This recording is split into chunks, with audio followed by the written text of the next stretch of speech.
Sometimes the cruelest fate is being left to die alone, forgotten by the world. In the scorching desert of New Mexico Territory, 1875, Clara Martinez lies with iron chains binding her legs together, abandoned by outlaws who believed the desert would finish what they started. The sun beats down mercilessly. Vultures circle overhead. Her lips crack and her hope fades to nothing. Then hoofbeats echo across the sand. A lone cowboy appears through the heat waves. Thomas Whitmore has spent years drifting these badlands, but something about this broken woman stirs his conscience. Without hesitation, he draws his knife and cuts through the chains that bind her. What he doesn't know is that saving Clara will make them both targets of the most dangerous gang in the territory. But sometimes mercy demands a price worth paying. What secret drove Clara to risk everything by trying to escape these ruthless men? Before we jump back in, tell us where you're tuning in from. And if this story touches you, make sure you're subscribed, because tomorrow I've saved something extra special for you. The first thing Clara Martinez noticed when consciousness returned was the absence of pain. For 3 days, agony had been her constant companion, the bite of iron shackles against her ankles, the relentless burn of desert sun on her exposed skin, the sharp stones that had cut through her dress as she dragged herself across the sand. Now she lay on something soft, something that smelled of sage and leather, and the blessed coolness of shade covered her like a gentle hand. She opened her eyes slowly, afraid that this mercy might be nothing more than a fever dream. Above her stretched a canvas tarp, carefully rigged between 2 mesquite trees to create a shelter. The late afternoon light filtered through the fabric, casting everything in a warm, golden glow. To her left, a small fire crackled beneath a blackened coffee pot, and the rich aroma made her stomach clench with sudden hunger. "You're awake." The voice was low, measured, with the kind of careful tone a man might use when approaching a wounded animal. Clara turned her head and saw him sitting on a fallen log, perhaps 10 feet away, close enough to help if needed, far enough to avoid frightening her. He was older than she'd first thought, maybe 40, with weathered hands and eyes that held the kind of patience that came from long years of solitude. "The chains," she began, her voice nothing more than a whisper, "are gone." He gestured toward the fire, where she could see the twisted metal cooling beside a heavy hammer and chisel. "Took some doing, but they won't trouble you again." Clara tried to sit up, but her body protested with a dozen new aches. The stranger Thomas, she remembered him saying his name was Thomas, rose from his seat and moved closer, his movements careful and deliberate. "Easy now. You've been through hell, and your body needs time to remember how to heal." He knelt beside her makeshift bed, and she could see the concern in his eyes. They were grey like storm clouds, but kind. "Can you tell me your name?" "Clara," she managed. "Clara Martinez." "Well, Miss Martinez, I'm Thomas Whitmore, and I'm wondering how a schoolteacher from Santa Fe ended up chained in the middle of the Jornada del Muerto." The question sent a chill through her that had nothing to do with the desert evening. How did he know she was a teacher? How did he know she was from Santa Fe?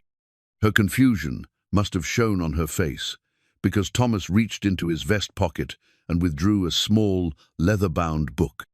He opened it to a page filled with careful sketches and notes written in a precise hand. "Jackson Malone," he said, pointing to one of the drawings. "Also known as Black Jack. Former Union captain, turned outlaw after the war. Been terrorizing this territory for 3 years now." He flipped to another page. "His gang took a schoolteacher from Santa Fe 2 weeks ago.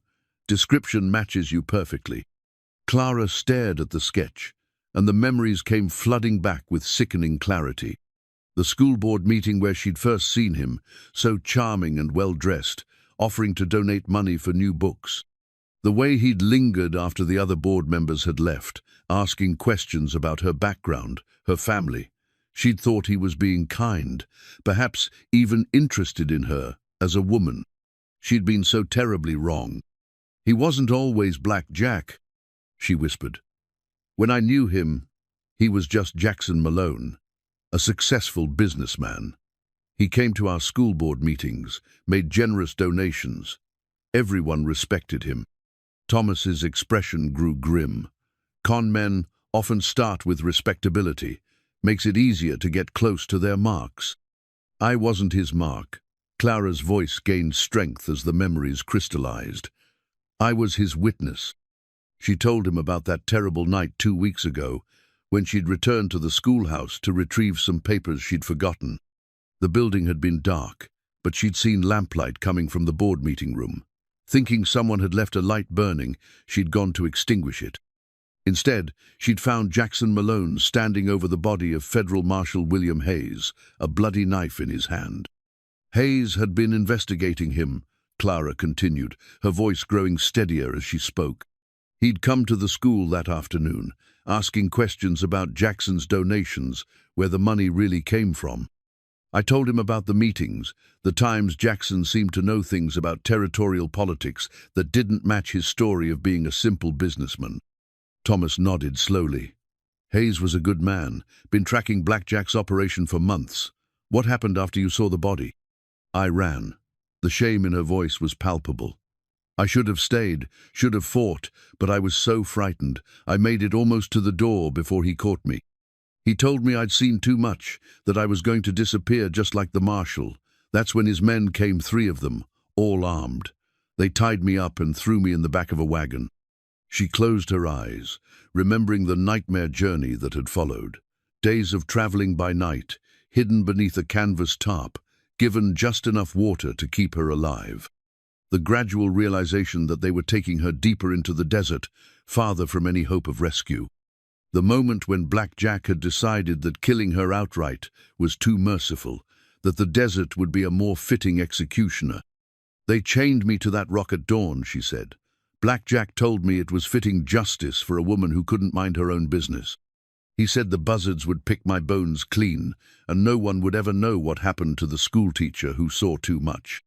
Thomas was quiet for a long moment, absently stirring the fire with a stick. When he finally spoke, his voice carried the weight of old pain. I knew Bill Hayes. We worked together when I was still wearing a badge. He was the kind of lawman who believed in doing right, even when it cost him. You were a lawman? Sheriff of Lincoln County for about 5 years. Lost the job when I wouldn't look the other way for the right price. He gave her a rueful smile. Seems there's a lot of that going around in this territory. Honest folks tend to find themselves out of work or dead. Clara studied his face in the firelight, seeing the lines of weariness that spoke of a man who'd fought too many battles against corruption and lost too many of them. Is that why you're out here alone?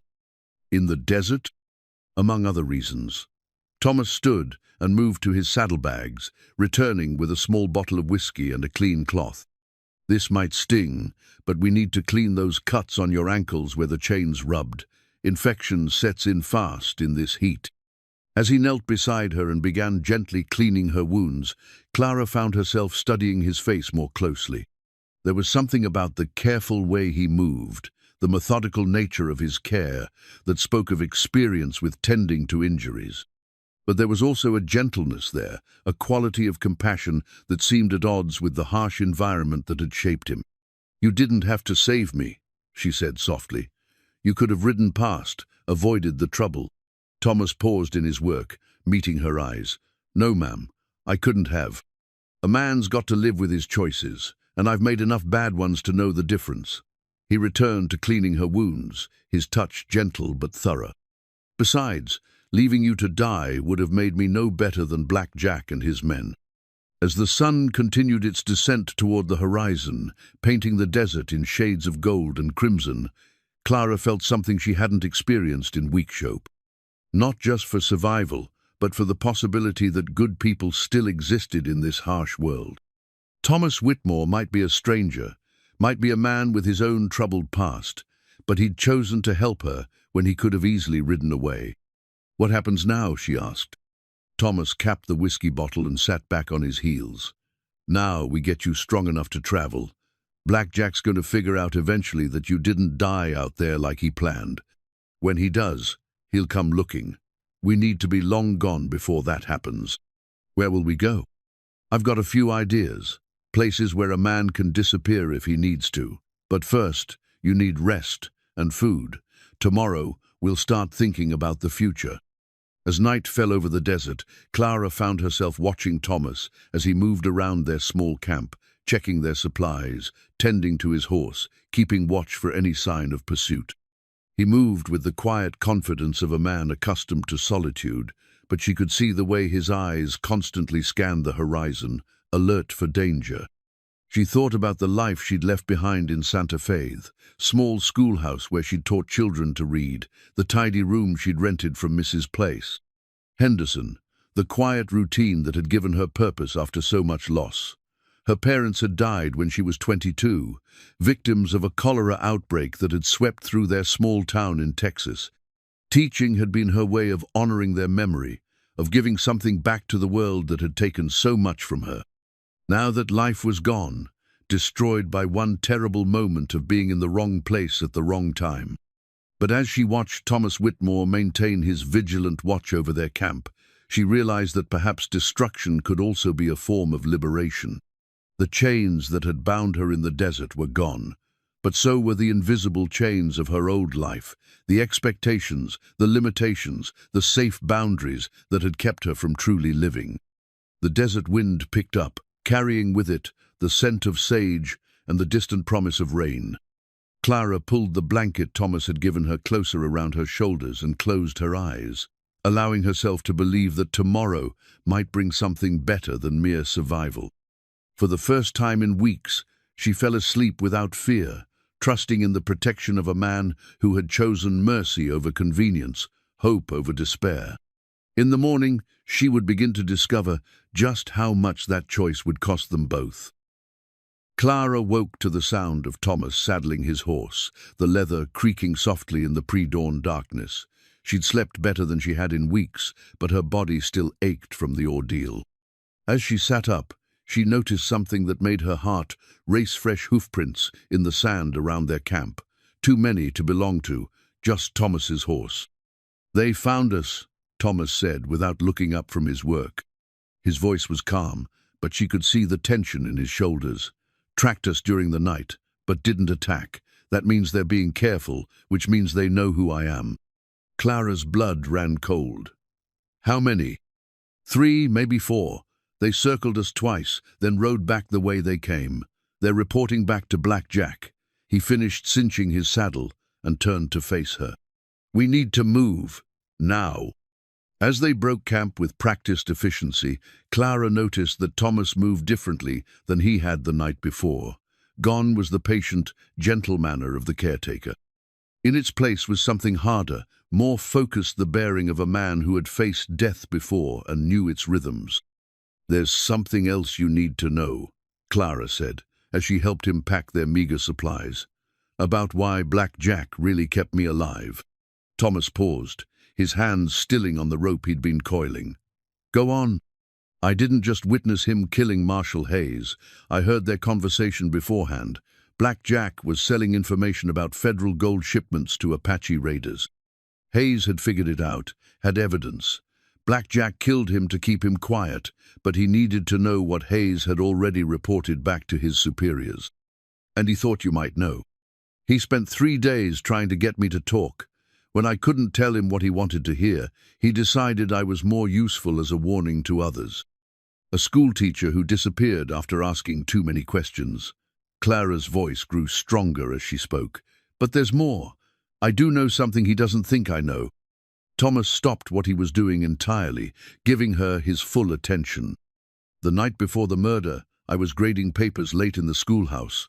I heard voices from the alley behind the building. Black Jack was meeting with someone, a man with a distinctive accent, maybe German or Austrian. They were talking about a silver mine, about how the federal government was moving to seize it from its current owners. Black Jack was being paid to make sure the seizure failed." "Jesus," Thomas breathed. "He's not just robbing gold shipments, he's working with foreign interests to destabilize territorial mining operations. The man gave him a down payment, more gold than I'd ever seen in one place. But that's not the important part. The important part is that I recognized the voice. It was Heinrich Kruger, the territorial mining commissioner. He's supposed to be overseeing the seizure, but he's actually working to prevent it. Thomas was quiet for a long moment, absorbing the implications. That's treason. If the federal government is trying to seize that mine, it's probably because they suspect it's being used to fund Confederate sympathizers or foreign agents. Or both. Clara finished packing her few possessions into Thomas's saddlebags. Marshal Hayes wasn't just investigating robbery. He was investigating a conspiracy that goes all the way to the territorial capital. Before Thomas could respond, the sound of approaching hoofbeats cut through the morning air. Not the careful, stealthy approach of scouts, but the thundering charge of men who no longer cared about being detected. Thomas grabbed his rifle and pushed Clara behind a large boulder. "Stay down," he ordered, then peered over the rock at the approaching riders. There were 5 of them, riding hard across the desert floor with their weapons drawn. Clara recognized 2 of them from her captivity: Miguel Santos, Blackjack's lieutenant, and a scarred man they called Cutter, who seemed to enjoy other people's pain. The others were strangers, but their intent was clear. "Thomas Whitmore," Santos called out when they were still 50 yards away. "We know you're there. Send out the girl and we'll make this quick." Thomas didn't respond immediately. Instead, he studied the terrain, looking for advantages. The boulder they sheltered behind was part of a small rocky outcropping that provided some cover, but they were still exposed on 3 sides. His horse was tethered 20 feet away, too far to reach without exposing themselves to gunfire. "You know I can't do that, Santos," Thomas called back. "Ride away and no one has to die today." Santos laughed, a sound without humor. "You always were too noble for your own good, Sheriff. That's what got you fired, remember? Blackjack says you've cost him enough trouble. Time to pay the bill." The attack came without further warning. Santos and 2 others dismounted and began advancing on foot while the remaining 2 riders circled wide, trying to flank their position. Thomas fired once, dropping the man furthest to the left, then rolled to a new position as return fire chipped fragments from the rock above Clara's head. "Can you shoot?" he asked her during a brief lull. "A little. My father taught me when I was young." Thomas slid her his pistol, a well-maintained Colt .45 that felt heavy in her hands. "Point and squeeze. Don't jerk the trigger. And don't shoot unless you're sure of your target." The battle resumed with renewed intensity. Thomas was a skilled marksman, but they were outnumbered and outgunned. Worse, their ammunition was limited, while their attackers seemed to have plenty. Clara found herself pressed against the rock, trying to make herself as small as possible while the sound of gunfire echoed off the desert stones. Then she saw movement to their right, and of the flanking riders had dismounted and was creeping around the rocks, trying to get behind them. Thomas was focused on the frontal assault and hadn't seen the threat. Clara raised the pistol with shaking hands and waited until the man was close enough that she couldn't miss. The shot took him in the chest, and he went down hard. Clara stared in shock at what she'd done, the reality of taking a life hitting her like a physical blow. She'd never killed anyone before, had never even imagined herself capable of such a thing. "Good shot," Thomas said grimly, not taking his eyes off the remaining attackers. "But we're still outnumbered." Santos and his men had taken cover behind some scrub brush and were keeping up a steady rate of fire, pinning them down while ammunition ran low. Clara could see the calculation in Thomas's eyes. They couldn't win this fight, not with their current resources. "There's a gully about 30 yards to our left," Thomas said during another brief pause. "If we can make it there, we can work our way back to higher ground." "What about your horse?" "We'll have to leave him. Can't risk trying to reach him." Thomas checked his rifle, counting the remaining rounds. "On my signal, we run. Don't look back. Don't stop. Just run." Clara nodded, her mouth dry with fear. She'd never been in a gunfight before, had never run for her life across open ground while men tried to kill her. But she'd also never shot a man before today, and she'd managed that. Perhaps she was stronger than she'd thought. "Now," Thomas said. They broke cover together, sprinting across the desert floor as bullets whined past their heads. Clara's legs, still weak from her ordeal, nearly gave out twice, but each time she pushed forward, driven by the knowledge that stopping meant death. Behind them, she could hear Santos shouting orders, organizing pursuit. They reached the gully just as Clara's strength gave out entirely. Thomas caught her as she stumbled, half carrying her down into the rocky depression that cut through the desert like a scar. The walls were only about 6 feet high, but they provided blessed cover from the gunfire. "Keep moving," Thomas urged, helping her along the uneven ground. "This gully runs for about a mile. If we can reach the far end, we can get back to high ground." They moved as quickly as Clara's condition would allow, Thomas supporting her weight while keeping watch for pursuit. Behind them, they could hear Santos and his men arguing about whether to follow them into the gully or try to cut them off at the far end. "They'll split up," Thomas predicted. "Some will follow us, others will ride ahead. We need to be ready for both." Halfway through the gully, they found what Thomas had been hoping for, a narrow side passage that led up and out of the main channel. It was barely wide enough for one person, but it would get them out of the trap they were in. "Up," Thomas said, boosting Clara ahead of him. "Quickly now." They climbed in silence, their hands and knees scraped raw by the rough stone. Clara's teaching certificate, blood-stained and torn, fell from her pocket and fluttered away in the desert wind. She watched it go with a mixture of sadness and relief that life was truly over now, burned away by violence and the harsh realities of survival. At the top of the passage, they found themselves on a rocky mesa that overlooked the desert in all directions. In the distance, Clara could see dust clouds that marked the approach of more riders. Black Jack wasn't taking any chances. He'd sent his entire gang. "We can't outrun them on foot," Thomas said, studying the approaching dust. "And we can't fight them all." He turned to Clara, his expression grave. "There's something I need to tell you, about why they're so determined to kill us both." Clara braced herself for whatever revelation was coming.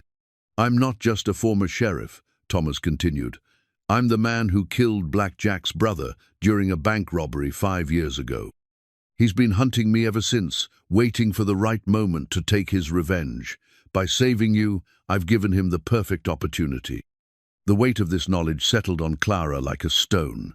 She wasn't just a witness to murder, she was bait in a trap that had been years in the making.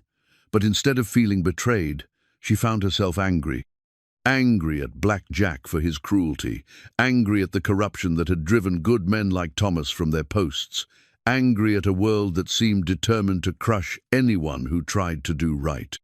"Then we make sure he doesn't get what he wants," she said, surprising herself with the steel in her voice. "We survive this, and we make him pay for what he's done." Thomas looked at her with something like admiration.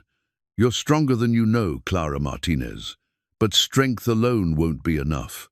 We need a plan, and we need help." In the distance, the dust clouds were getting closer, and Clara could make out individual riders now. Black Jack's gang was converging on their position from multiple directions, cutting off any hope of escape. "I know someone who might help us," Thomas said after a moment. "An old friend who owes me a favor. But reaching him means crossing 40 miles of desert with every outlaw in the territory hunting us." Clara looked out at the vast expanse of sand and stone, then back at Thomas. "Then we'd better get started. The real fight was just beginning." They traveled by moonlight, moving like ghosts across the desert floor. Thomas had fashioned makeshift shoes for Clara from strips of leather cut from his saddlebags, but her feet were still raw and bleeding by the time they stopped to rest just before dawn. They'd covered perhaps 8 miles, but at the cost of Clara's remaining strength. "We can't keep this pace," Thomas said, examining her feet by the light of a carefully shielded candle. "You need proper rest, and we need water.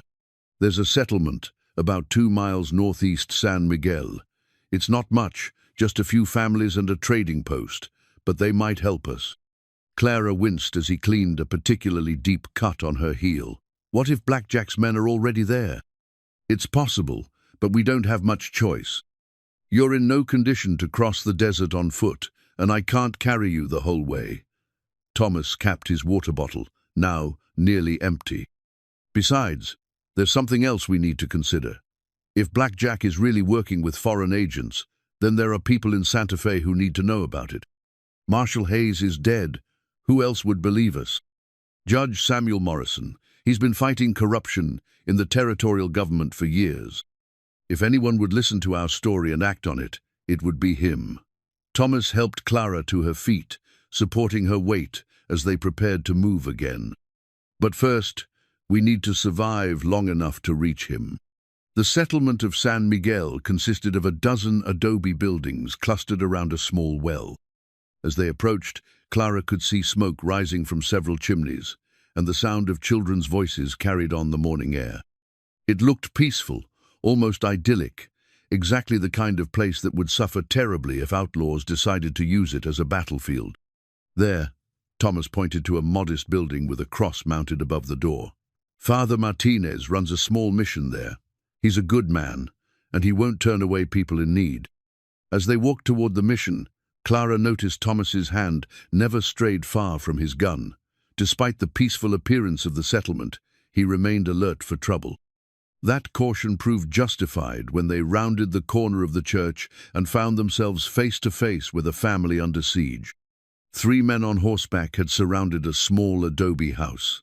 One held a rope around the neck of a middle-aged Mexican man, while another aimed a rifle at a woman and 2 small children huddled in the doorway. The third man, who appeared to be their leader, was shouting demands in broken Spanish. "Where is he?" the leader demanded. "We know he came through here, the school teacher and the man who killed Santos." Clara's blood ran cold. They'd tracked them here, but somehow missed their actual presence. The family was being terrorized because of them. "We don't know anything about a school teacher," the man with the rope around his neck gasped.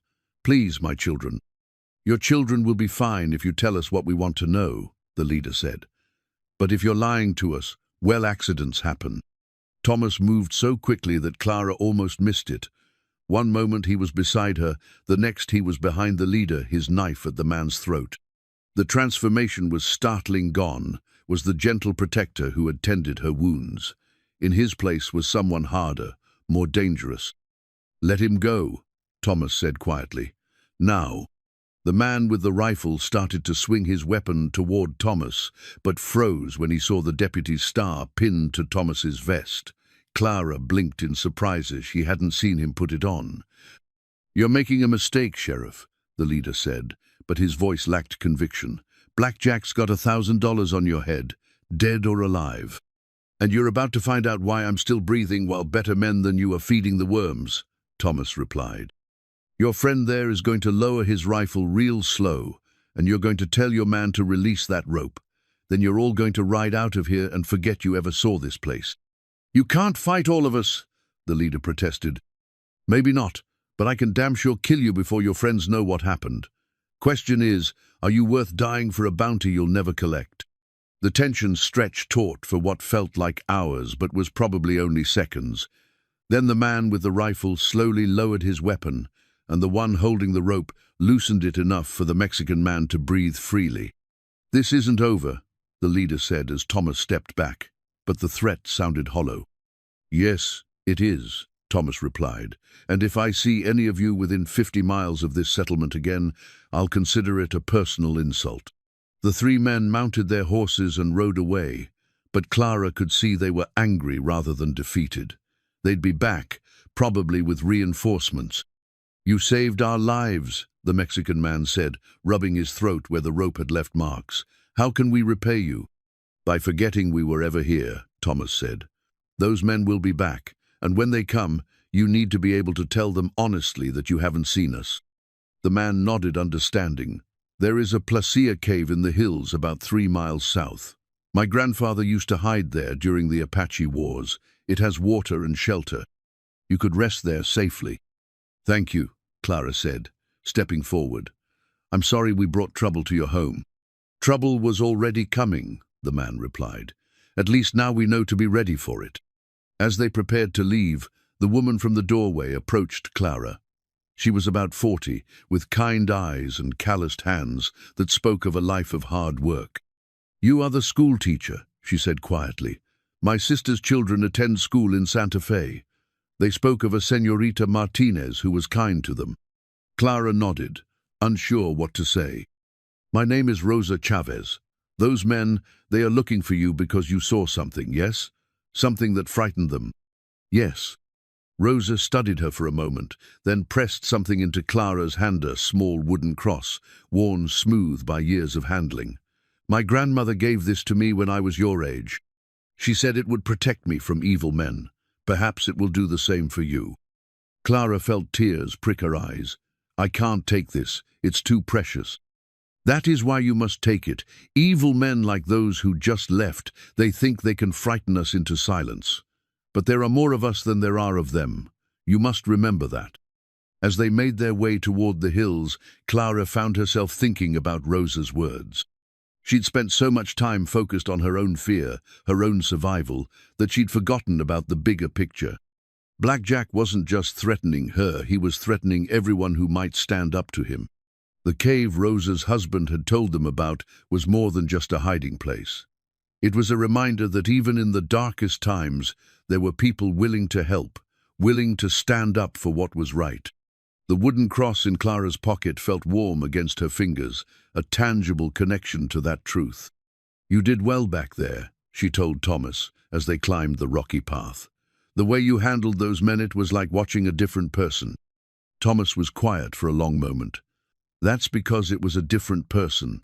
The man who wore this badge for 5 years, who thought he could make a difference through law and order. I put it away when I lost faith in the system, but seeing those children in danger, he shook his head. Some things are worth fighting for, even if the fight seems hopeless. They reached the cave as the sun was reaching its zenith. It was cool inside, with a small spring that provided fresh water and natural shelves where they could rest. Clara collapsed gratefully onto a bed of soft sand, her body finally able to acknowledge the exhaustion that had been building for days. Rest now, Thomas said, settling down near the cave entrance where he could watch for approaching riders. We'll move again tonight. As Clara drifted off to sleep, she heard Thomas cleaning his weapons, the soft sound of metal on metal strangely comforting. She dreamed of her school children, of Rosa's grandmother, of all the people who depended on someone being willing to stand up to men like Black Jack. When she woke, the sun was setting, painting the desert in shades of gold and crimson. Thomas was still at his post, but now he was writing in a small notebook, his handwriting careful and precise. What are you working on? She asked. A letter to Judge Morrison. If something happens to us, someone needs to know what we've learned about Black Jack and his connections. He looked up from his writing. I'm also making a map of their camps, their routes, their habits, everything I've observed over the years. Clara sat up, her body protesting but stronger than it had been that morning. You think we're going to die, don't you? I think we're going to fight. And when people fight men like Black Jack, sometimes they don't survive. Thomas capped his pen and put the notebook away. But sometimes they do. And sometimes, even when they don't, their fight makes it possible for others to finish what they started. Outside the cave, they could hear the sound of distant gunfire, not close enough to be immediate danger, but close enough to remind them that they were still being hunted. Those men from the settlement, Clara said. They'll keep looking for us. Probably. But they're also down to 2 men now, and they know I'm armed and dangerous. They'll be more cautious, which gives us an advantage. Clara fingered the wooden cross in her pocket, thinking about Rosa's words. Thomas, when this is over, if we survive, what will you do? He considered the question seriously. I suppose I'll go back to trying to make a difference. Maybe not as a sheriff, but in whatever way I can. What about you? I used to think I wanted to go back to teaching, but now, she paused, surprised by her own thoughts. Now I think I want to do something more direct. Something that helps people fight back against men like Black Jack. Thomas smiled, and for a moment he looked like the gentleman who had tended her wounds rather than the dangerous one who had faced down 3 armed men. You know, there's always a need for people who can read and write, who can help others understand their rights, a different kind of teaching, but teaching nonetheless. As night fell, they prepared to leave the cave and continue their journey. Clara felt different than she had when they'd arrived, stronger, more certain of her purpose. The wooden cross in her pocket was a reminder that she wasn't alone in this fight, that there were others who believed in standing up to evil. But first, they had to survive the desert and the men who were hunting them through it. The abandoned mission of San Teodoro appeared in the pre-dawn darkness like a mirage of hope. Its adobe walls were crumbling, and the wooden cross atop the bell tower had fallen years ago. But to Clara and Thomas, it represented the possibility of sanctuary. They'd walked through the night, following a dry riverbed that Thomas hoped would mask their tracks from pursuing riders. Clara's feet were beyond pain now, wrapped in strips torn from Thomas's spare shirt and stained with blood that had dried to a rusty brown. She moved with the mechanical determination of someone who had discovered reserves of strength she never knew existed. The wooden cross Rosa had given her remained clutched in her left hand, worn smooth by her constant touch. "We'll rest here until evening," Thomas said, examining the mission's interior by the light of a small candle. "The walls are thick enough to hide a fire, and there's still a well in the courtyard." Clara sank onto a wooden pew, one of the few pieces of furniture that remained intact. The mission felt peaceful despite its decay, as if the prayers once offered here had somehow soaked into the very stones. She closed her eyes and tried to remember what it felt like to be safe, to wake up in her small room in Santa Fe without fear. "This place has seen its share of suffering," Thomas said, settling beside her on the pew. "The Franciscans built it in 1847, served the local Apache and Mexican families for about 10 years before the Apache Wars drove everyone away." Clara opened her eyes and looked around the small chapel. On the wall behind where the altar had once stood, she could see the faded remnants of painted saints, their faces worn away by time and weather, but their hands still raised in blessing. "How do you know so much about it?"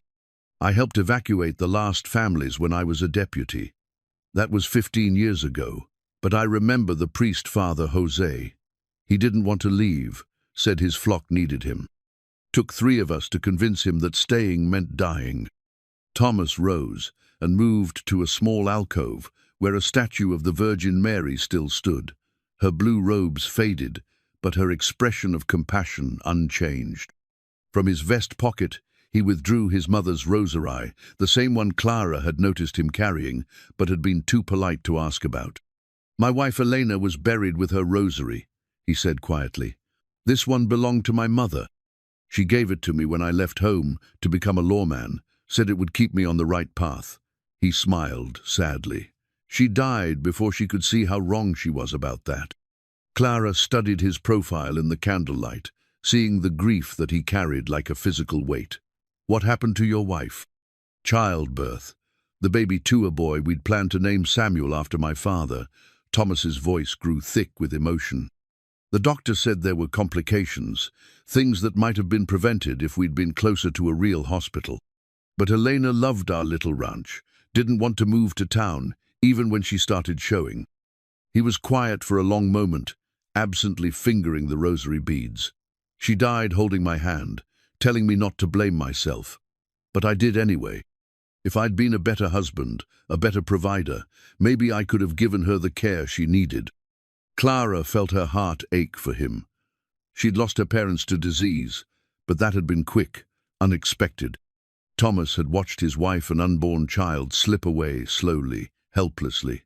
"Is that why you became so dedicated to law enforcement? To honor her memory?" "Maybe. Or maybe I just needed something to do with the anger." He returned the rosary to his pocket and sat back down beside her. "After Elena died, I threw myself into the job. Worked longer hours, took bigger risks, pursued cases that other sheriffs wouldn't touch. I told myself it was about justice, but really, it was about punishing myself. And when you lost the job, I lost my purpose along with it. Spent 2 years drinking and drifting, telling myself that the world was too corrupt to save. Then I met Marshall Hayes, and he reminded me that even if the system is broken, individual choices still matter." Clara fingered Rosa's wooden cross, thinking about individual choices and their consequences. "I've been thinking about what you said yesterday, about fighting back. Before all this happened, I thought teaching was enough, that educating children was my way of making the world better. It is a way of making the world better. But it's not enough, is it? Not when men like Black Jack can destroy everything good people try to build. She turned to face him directly. I killed a man yesterday, Thomas. Shot him dead without hesitation. A week ago, I couldn't have imagined myself capable of such a thing. You did what you had to do to survive. No, it was more than that. I wanted to kill him. When I saw him trying to hurt you, trying to destroy our chance of escape, I felt something I'd never felt before. Not just anger, but she searched for the right word. Righteous fury, I suppose. The same feeling I imagine you had when you put on that badge to protect those children. Thomas nodded slowly. The desire to protect the innocent can be a powerful force, but it can also be dangerous if it's not tempered with wisdom. Teach me, Clara said suddenly. Teach me to shoot properly, to fight, to protect myself and others. I don't want to be helpless anymore. Thomas studied her face in the candlelight.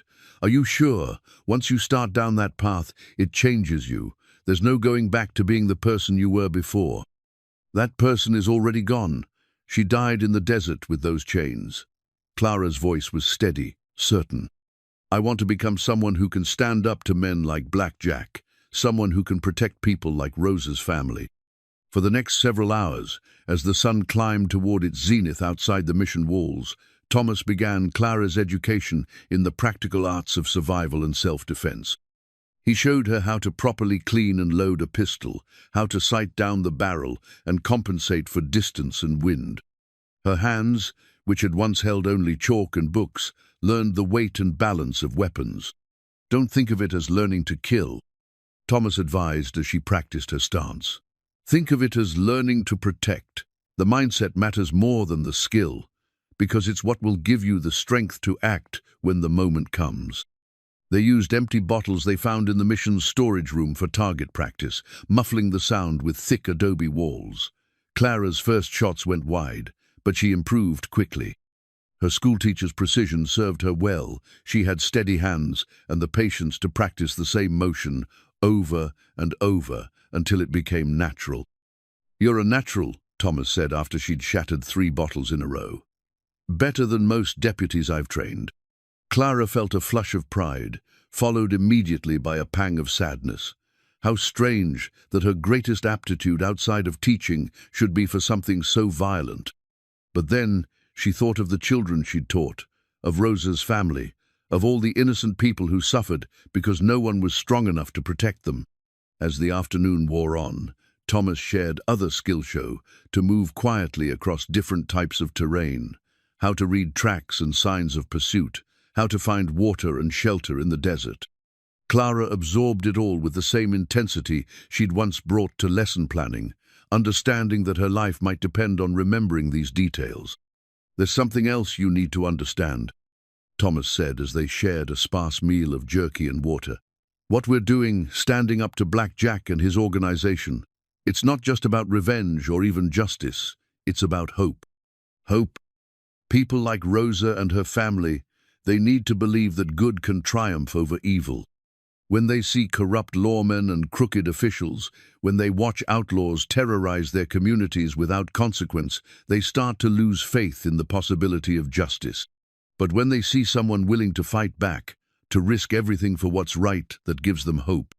Clara thought about her former students, about their bright faces turned toward her as she taught them to read. And hope makes them stronger. Exactly.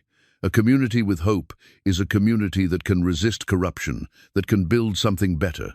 But hope requires examples, people willing to stand up even when the odds are against them. As evening approached and they prepared to continue their journey, Clara felt the truth of Thomas's words settling into her bones. She was no longer just a witness to Black Jack's crimes or a victim of his cruelty. She was choosing to become something more, a symbol of resistance, a beacon of hope for others who felt powerless against corruption and violence. The wooden cross in her pocket had grown warm from her touch, and she could almost feel Rosa's grandmother's strength flowing through it. 3 generations of women who had faced evil, and refused to be broken by it. Clara was part of that legacy now, part of a tradition of courage that stretched back through time. "Where are we headed?" she asked, as Thomas extinguished their small fire. "North, toward Las Cruces. Judge Morrison should be there for the territorial court session. If we can reach him, we can turn the tide against Black Jack's organization. And if we can't reach him—" Thomas checked his weapons one final time, then looked at her with something that might have been admiration. "Then we'll find another way. That's what hope means, never giving up, no matter how dark things get." As they stepped out into the desert night, Clara felt different than she had when they'd arrived at the mission. She was still afraid. A fool wouldn't be afraid with Black Jack's men hunting them, but the fear no longer paralyzed her. Instead, it sharpened her focus, reminded her of what was at stake. Behind them, the ruined mission stood silent in the moonlight, its broken walls a testament to the persistence of faith even in the face of destruction. Ahead lay the desert and all its dangers, but also the possibility of justice, of hope fulfilled. Clara Martinez was no longer running from her past. She was running toward her future. The wanted poster bore a crude but recognizable likeness of Jackson Malone's face, but the name beneath it read Black Jack Malone, and the description told a story Clara had never heard. According to the yellowed paper tacked to the wall of Murphy's trading post, Black Jack had been Captain Jackson Malone of the 7th New Mexico Volunteer Infantry during the war, decorated for valor at the Battle of Glorieta Pass. Says here he saved an entire company from Confederate artillery. Clara read quietly, studying the poster while Thomas negotiated with the proprietor for supplies. Received a commendation from General Canby himself. The transformation from war hero to outlaw was a story she'd heard too many times since the war's end. Good men broken by what they'd seen and done, unable to find their place in a world that demanded they pretend the killing had never happened. But understanding Black Jack's fall from grace didn't excuse his crimes or make him less dangerous. "Mr. Murphy," Thomas called to the trading post owner, "this poster, how long has it been up?" The elderly man squinted at the wall through wire-rimmed spectacles. "Oh, that old thing. Must be 4 or 5 years now. Nobody's seen hide nor hair of Black Jack around these parts for months. Some say he moved his operation south, toward the border." Clara and Thomas exchanged glances. They knew better. Black Jack hadn't moved south. He'd simply gotten better at hiding his activities, using his war record and reputation to maintain a facade of respectability while building his criminal empire. "We'll take the usual supplies," Thomas said, counting out coins from his dwindling funds. "Salt pork, hardtack, coffee if you have it, and ammunition for a .45 and a Winchester." Murphy gathered their purchases, his movements slow but efficient. "You folks heading somewhere particular? Only ask because there's been some unsavory characters riding through lately. Might want to avoid the main roads for a spell." "Just passing through," Thomas replied. "Appreciate the warning." As they loaded their supplies into makeshift packs, Clara noticed another poster on the wall, this one newer, with her own face staring back at her. The resemblance was accurate enough to be concerning, and the reward offered was substantial, $500 for information leading to the capture of Clara Martinez, wanted for questioning in connection with the murder of Federal Marshal William Hayes. "They're saying I killed him," she whispered to Thomas. "They're making me the murderer." Thomas examined the poster more closely. "Look at the bottom, who issued it." Clara read the fine print. "By order of Heinrich Kruger, Territorial Mining Commissioner, acting in cooperation with Territorial Law Enforcement." "Kruger," Thomas said grimly. "The same man you heard talking with Black Jack about the silver mine. He's using his official position to make you look like the criminal while protecting the real killer." The implications were staggering. If Kruger could issue wanted posters in his official capacity, how many other aspects of territorial law enforcement were under his control? How deeply did the corruption run? "We need to be even more careful," Thomas continued as they prepared to leave the trading post. "Every lawman in the territory will be looking for you now, and most of them will believe they're hunting a genuine fugitive. They left Murphy's establishment by the back door, avoiding the main street where too many eyes might see and remember them. The sun was high and hot, and Clara could feel sweat beginning to bead on her forehead despite the early hour. The desert was unforgiving, but she was learning to respect its harsh beauty rather than fear it. 2 miles outside the settlement, they encountered their first test of the new reality. A rider appeared on the trail ahead, a territorial deputy by his badge and bearing, heading towards town with obvious purpose. There was no way to avoid him without arousing suspicion. "Let me do the talking," Thomas murmured. "Keep your head down and follow my lead." The deputy was young, maybe 25, with the eager expression of someone still convinced that law enforcement was about protecting the innocent. He raised his hand in greeting as they approached. "Morning, folks," the deputy called. "Deputy Warren, out of Las Cruces. You wouldn't happen to have seen anything unusual on the trail. We're looking for a dangerous fugitive woman named Clara Martinez, wanted for murder." Thomas touched the brim of his hat respectfully. "Morning, deputy. Name's Tom Whitman, and this here's my wife, Sarah. We're heading to Las Cruces to visit her sister. Haven't seen anyone matching that description, but we'll keep our eyes open." Clara kept her head bowed, playing the part of a modest frontier wife. The deception felt wrong. She'd been raised to respect authority and tell the truth, but she understood the necessity. This young deputy was probably honest, but he was working with information that had been deliberately falsified. "Much obliged," Deputy Warren said. "This Martinez woman is considered armed and extremely dangerous. If you do see her, don't approach just. Get word to the nearest law office. There's a substantial reward for information leading to her capture."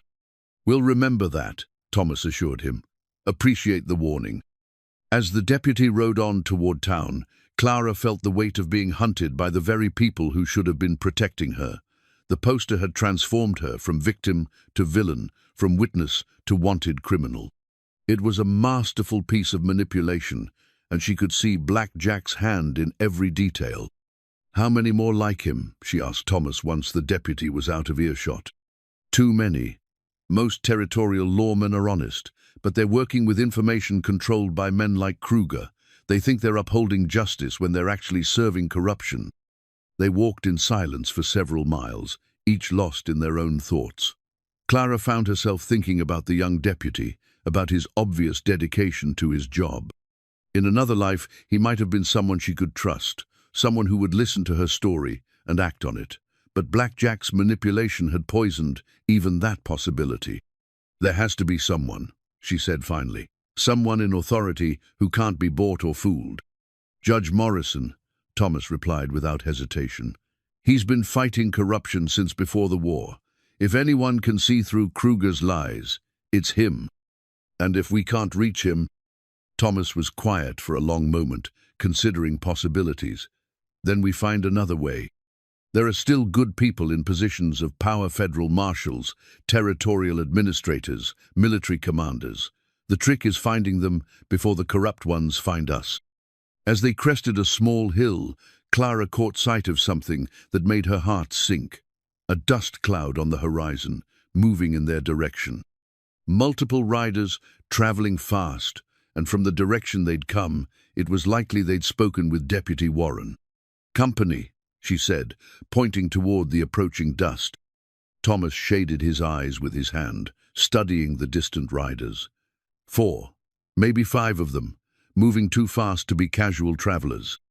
They had perhaps 10 minutes before the riders reached their position. The terrain offered little concealment, mostly flat desert with scattered brush and the occasional boulder. Thomas quickly scanned their options. "There," he said, pointing to a dry wash that cut across the landscape about a quarter-mile to their left. "If we can reach it before they spot us, we can follow it north and lose them in the broken country." They ran, not the desperate flight of their earlier escapes, but the measured pace of people who had learned to conserve their strength for when it mattered most. Clara's feet, toughened by days of desert travel, carried her steadily across the rough ground. They reached the wash just as the riders topped the hill behind them. Clara pressed herself against the sandy bank, listening to the thunder of hoofbeats passing overhead. Through a gap in the brush, she caught a glimpse of their pursuers, 5 men, wearing the mixed garb of outlaws and corrupt lawmen, led by a figure she recognized with a chill of fear. Miguel Santos, Black Jack's lieutenant, the man they'd fought at their first camp. His face bore fresh scars from that encounter, and his expression promised retribution. Beside him rode Deputy Warren, the young lawman who had seemed so honest and dedicated just an hour before. "Santos has turned him," Thomas whispered. "Probably told him some story about us being the criminals, promised him a share of the reward money." Clara felt a surge of anger at the corruption that could twist even well-meaning people into instruments of evil. But she also felt something else, growing determination to expose the truth, to find a way to show people like Deputy Warren what they were really fighting for. The riders passed overhead, following the main trail toward Las Cruces. Clara and Thomas waited in the wash until the sound of hoofbeats faded into the distance, then began working their way north through the maze of smaller gullies and arroyos that carved the desert landscape. "We need to change our approach," Thomas said as they navigated the broken terrain. "Going straight to Las Cruces is too dangerous now. Santos knows that's where we're headed. What do you suggest?" "There's an old mining camp about 20 miles northeast of here, Silver Creek. It's mostly abandoned now, but Judge Morrison sometimes holds court there for the few remaining residents. If we can reach it, we might be able to get a message to him without walking into a trap." Clara nodded, though the prospect of another long journey across hostile terrain was daunting. But they'd come too far to give up now, and too many people were counting on them to expose the truth about Black Jack's organization. As they climbed out of the wash and oriented themselves toward Silver Creek, Clara fingered the wooden cross in her pocket and thought about Rosa's words. "There are more of us than there are of them." It was true, she realized. For every corrupt official like Kruger, for every outlaw like Black Jack, there were dozens of honest people like Deputy Warren who simply needed to know the truth. The challenge was finding a way to tell them. The hidden cache lay buried beneath a distinctive rock formation that looked like a sleeping giant, 2 boulders balanced against each other, with a gap between them just wide enough for a man to squeeze through. Thomas had led them here, after 2 days of careful travel, moving only at night and hiding during the day to avoid Santos and his expanding search parties. "I put this together 3 years ago," Thomas explained as he carefully moved rocks and brushed away from a concealed wooden crate. "Back when I still thought I might return to law enforcement someday." Inside the cache was a small arsenal, 2 Winchester rifles, ammunition, a pair of Colt revolvers, and supplies that could sustain them for weeks. But it was the other items that caught Clara's attention: maps marked with locations and dates, a leather-bound journal filled with observations, and a collection of official documents that Thomas had apparently saved from his time as sheriff. "You've been planning this," she said, not quite a question. "Not this specifically, but I knew that someday I'd have to make a choice: keep running from my past, or stand up and fight for what's right." Thomas lifted one of the rifles, checking its action with practiced ease. "When I found you in that desert, the choice was made for me." Clara picked up the journal, flipping through pages of meticulous notes about outlaw movements, corrupt officials, and patterns of criminal activity. The detail was extraordinary. Thomas had been building a case against Black Jack's organization for years, even while telling himself he'd given up on justice. "This is enough evidence to bring down half the territorial government," she said, reading an entry about bribes paid to mining officials. "Evidence, yes, but not proof that would stand up in court. Most of it's observational, circumstantial. We need something more concrete: documents, witnesses, physical evidence of the conspiracy." As Clara continued reading, she began to understand the scope of Black Jack's operation. It wasn't just robbery and murder, it was a systematic effort to control territorial politics, mining rights, and law enforcement. The silver mine she'd heard Kruger discussing was just one piece of a much larger puzzle. "Look at this," she said, pointing to an entry from 6 months earlier. "Black Jack's men attacked a federal survey team near the Pecos River. The surveyors were mapping potential railroad routes." Thomas looked over her shoulder at the journal. I remember that incident.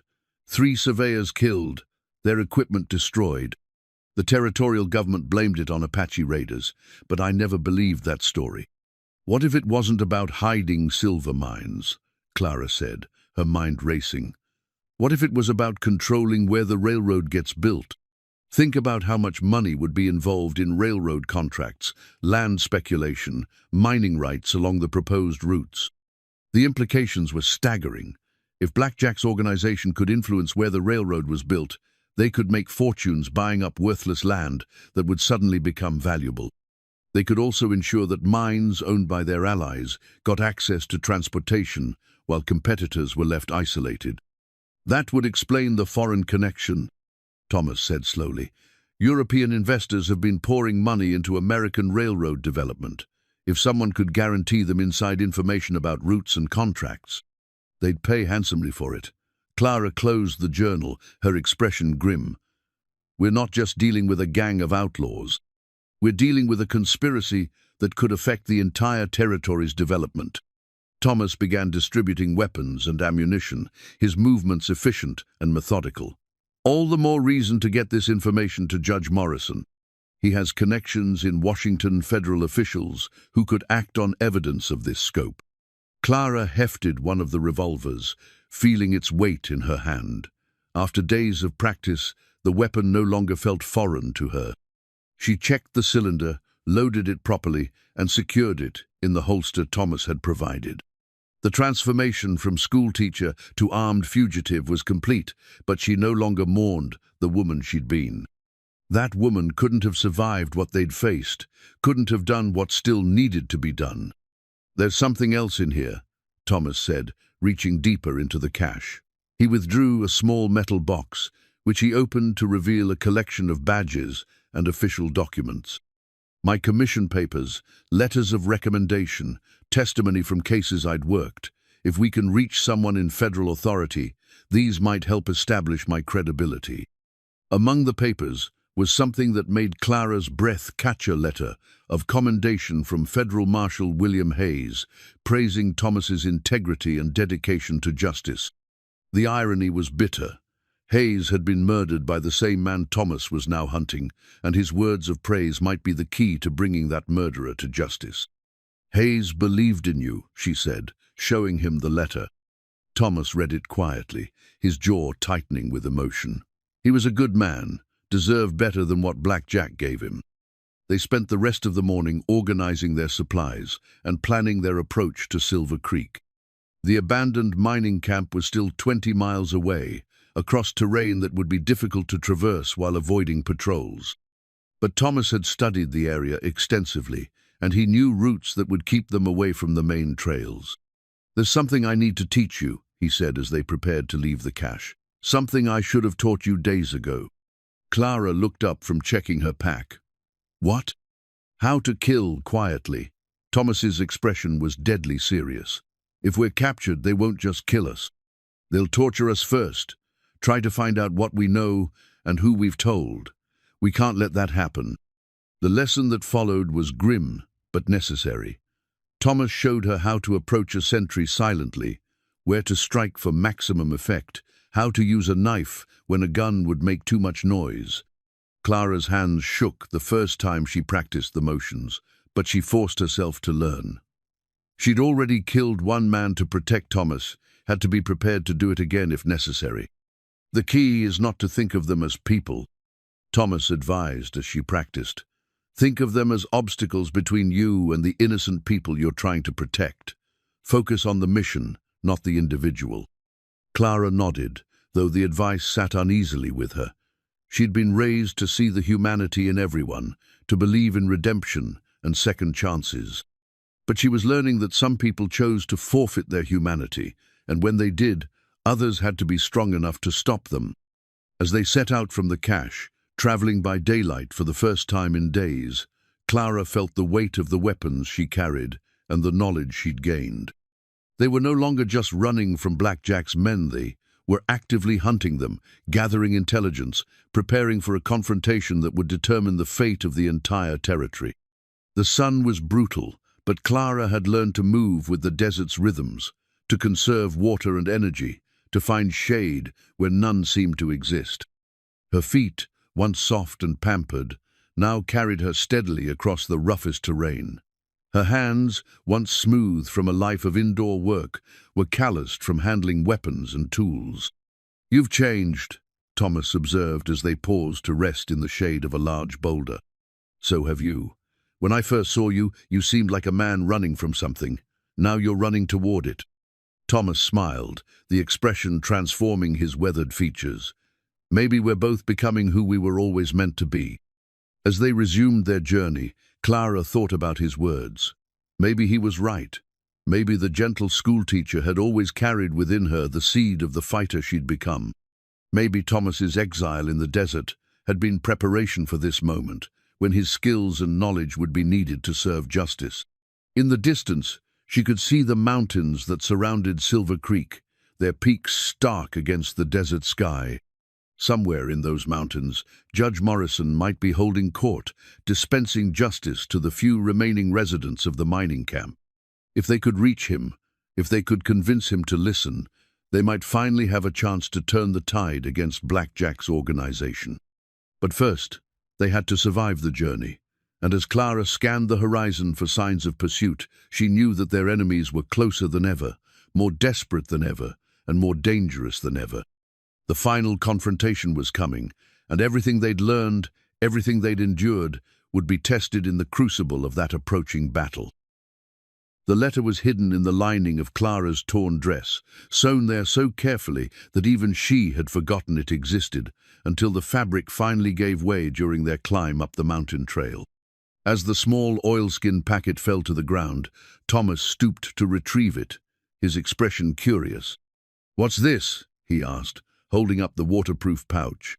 Clara's face went pale as memory rushed back. "Two'd forgotten. Marshal Hayes gave it to me the day before he was murdered. He said it was insurance, something to keep me safe if anything happened to him." With trembling fingers, she unwrapped the oilskin to reveal a folded document bearing an official federal seal. As she read the contents, her legs nearly gave out beneath her. Thomas caught her arm, steadying her as she struggled to process what she was seeing. "Clara, what does it say?" She looked up at him, her eyes wide with shock and something that might have been fear. "It's my commission. Thomas, I'm a federal agent. I have been for 6 months." The words hung in the desert air like a thunderclap. Thomas stared at her, his expression cycling through disbelief, betrayal, and finally a kind of wounded understanding. "You've been lying to me," he said quietly. "This whole time, you've been lying." "No!" Clara's voice was desperate. "I mean, yes, but not the way you think. I forgot, Thomas. The trauma, the fear when Black Jack captured me, when they chained me in that desert, something in my mind just blocked it out. It's only now, seeing this document, that I remember." She sank down onto a nearby boulder, the letter clutched in her hands as memories came flooding back. "Marshal Hayes recruited me 3 months before his death. The federal government suspected corruption in the territorial administration, but they needed someone who could get close to local officials without arousing suspicion. A schoolteacher," Thomas said, his voice flat. "Someone respectable, trusted, who attended social functions and heard gossip." Clara's voice grew stronger as the memories solidified. "My job was to listen, to watch, to report back on anything suspicious. Hayes was my contact." Thomas turned away from her, staring out at the desert landscape they'd crossed together. "What else have you forgotten? What else have you been hiding from me?" "Nothing." Clara stood, moving toward him. "Thomas, you have to believe me. The commission, the mission, it all came back when I saw the letter. But everything else I've told you is true. My capture, what I witnessed, my feelings for." She stopped herself, realizing she'd been about to confess something that might not be welcome under the circumstances. "Your feelings for what?" Thomas asked, still not looking at her. "For you," she said simply. "Those aren't part of any mission. They're real."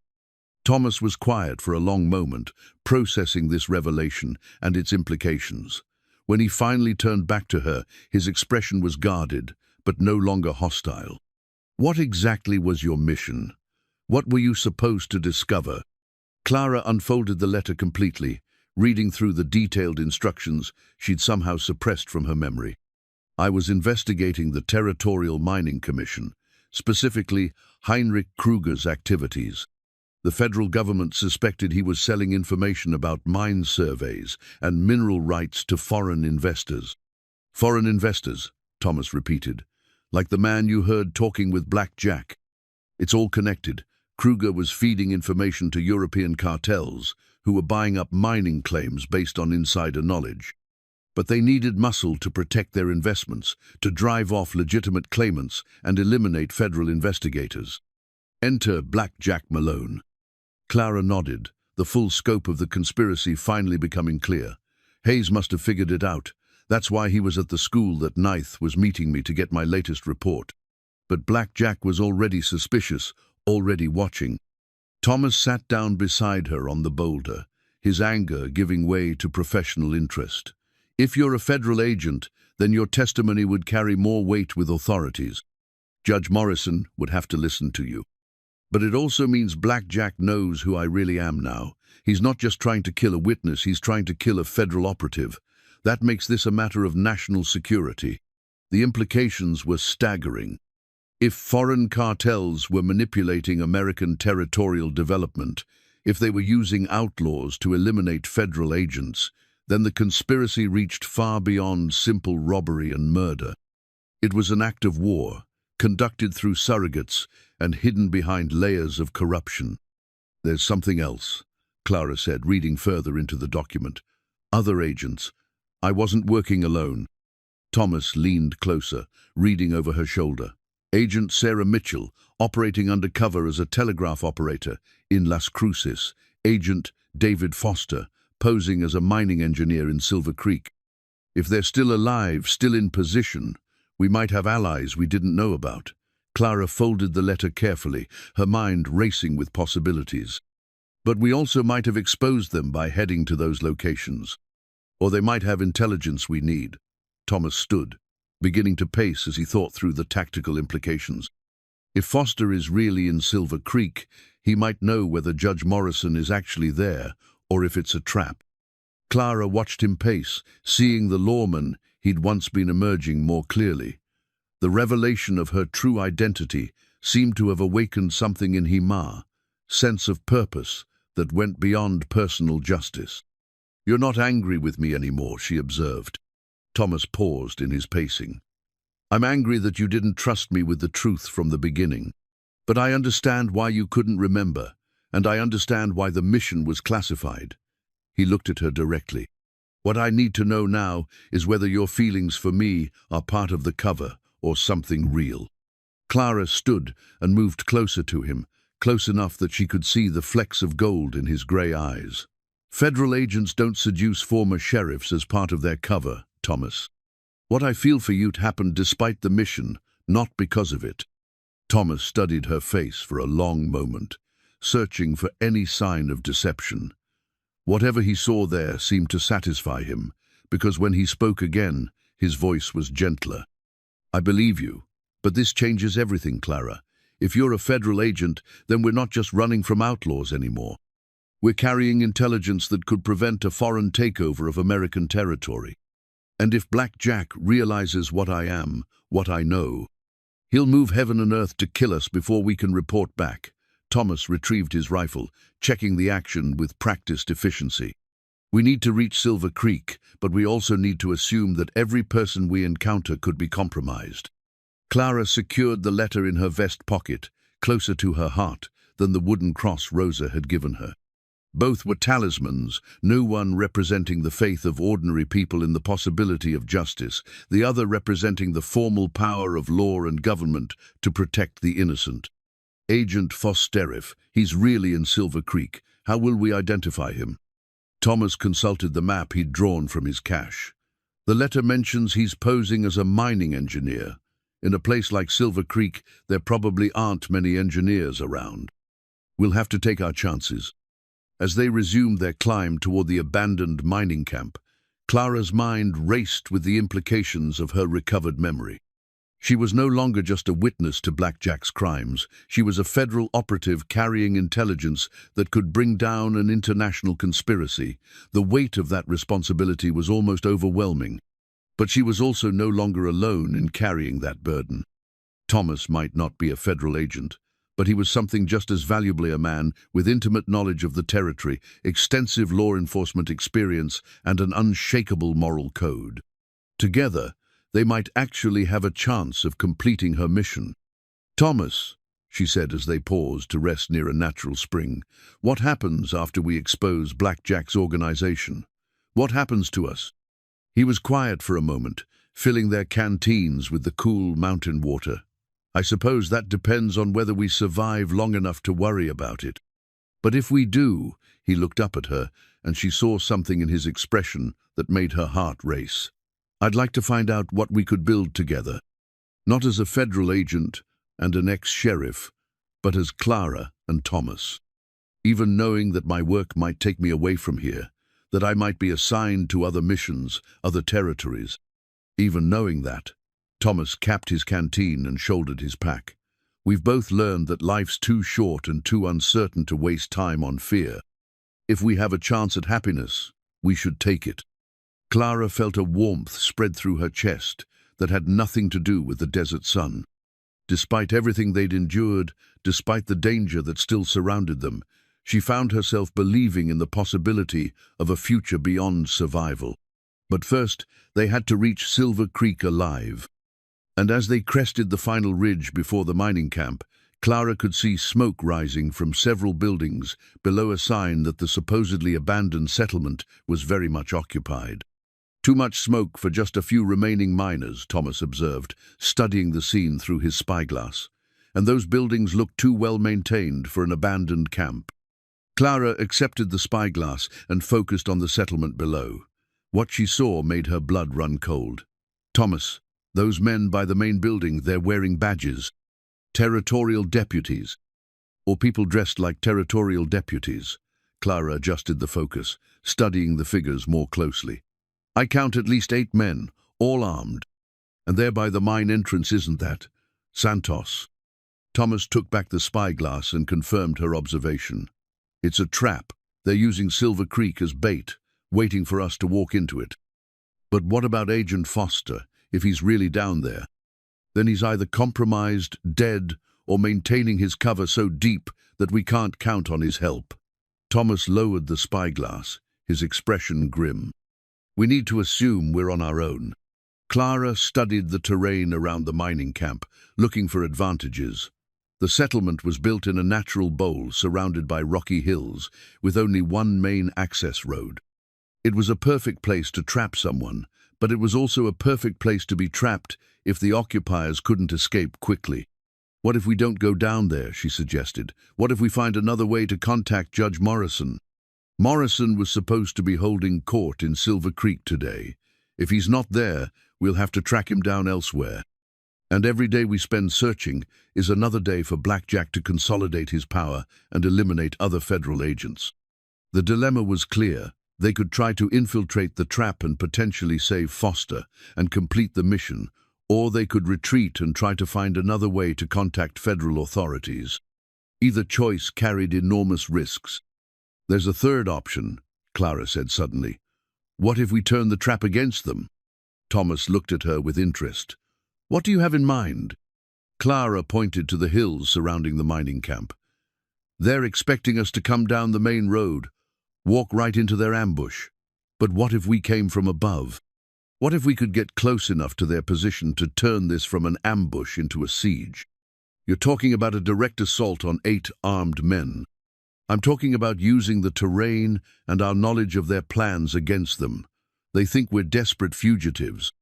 They don't know I'm a federal agent with training in tactical operations." Thomas studied her face, seeing something there he hadn't noticed before, not just courage, but strategic thinking, honed by federal training she was only now remembering. "What kind of training did they give you?" he asked. "More than I remembered until now. Marksmanship, reconnaissance, basic tactics. The federal government has been preparing for territorial conflicts like this for years." Clara's voice grew more confident as more memories surfaced. I know how to read terrain, how to plan an assault, how to coordinate with other agents. Thomas nodded slowly. Then we do this your way, but we do it smart, and we do it together. As they began planning their approach to Silver Creek, Clara felt the final pieces of her fractured identity falling into place.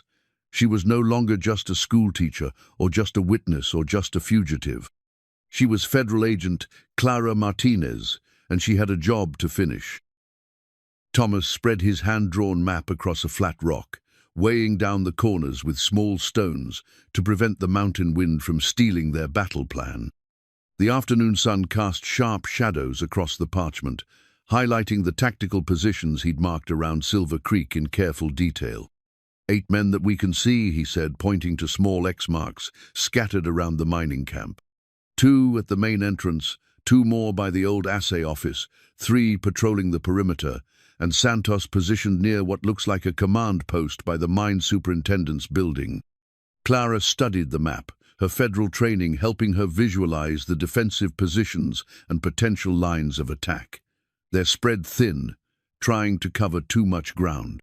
Classic mistake when you're expecting your enemy to come from a predictable direction, which works in our favor. Thomas traced a route with his finger, starting from their current position on the ridge and winding down through a series of rocky outcroppings. If we approach from the north face, we can get within 50 yards of their command post without being seen. What about escape routes? Once we start shooting, they'll try to converge on our position. Thomas smiled grimly, and Clara could see the tactical mind that had made him such an effective sheriff. That's where your federal training comes in handy. Look here. He pointed to a narrow canyon that led away from the mining camp toward the east. If we can force them into that canyon, we can pick them off one by one as they try to escape. Clara nodded, understanding the strategy. It was risky, requiring them to expose themselves to enemy fire while maneuvering into position, but it had the advantage of turning the enemy's superior numbers against them. What about Agent Foster? If he's down there, we need to identify him before we start shooting. I've been thinking about that. Thomas pulled out his spyglass and handed it to Clara. Study the men near the mine entrance.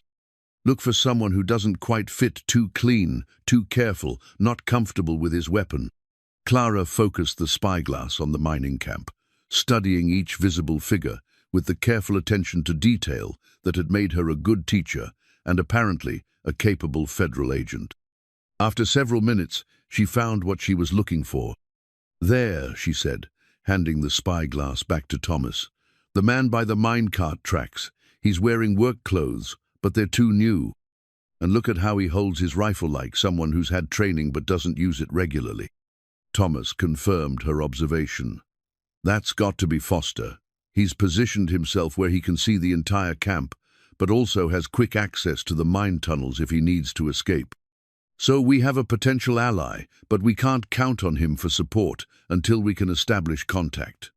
Clara checked her weapons one final time, the rifle Thomas had given her from his cache, the revolver she'd learned to shoot with deadly accuracy, and the knife she hoped she wouldn't need to use. How do we signal him when the shooting starts? 3 shots in rapid succession, then a pause, then 2 more. That's an old military signal for friendly forces. If he's really a federal agent, he'll recognize it. As they prepared to begin their descent toward the mining camp, Clara found herself thinking about the people who had helped them reach this point. Rosa and her family, who had risked their own safety to provide shelter and guidance. Father Martinez, who had blessed their journey, even knowing the dangers they faced. The young Deputy Warren, who was probably still searching for them, believing he was hunting criminals. Thomas, she said as they gathered their equipment, when this is over, when we've exposed Blackjack's organization and brought the conspirators to justice, what happens to all the people who were misled? The deputies who thought they were serving justice, the officials who didn't know they were being manipulated. Thomas paused in checking his rifle, considering her question. That's not for us to decide. Justice isn't just about punishing the guilty, it's about giving the innocent a chance to make things right.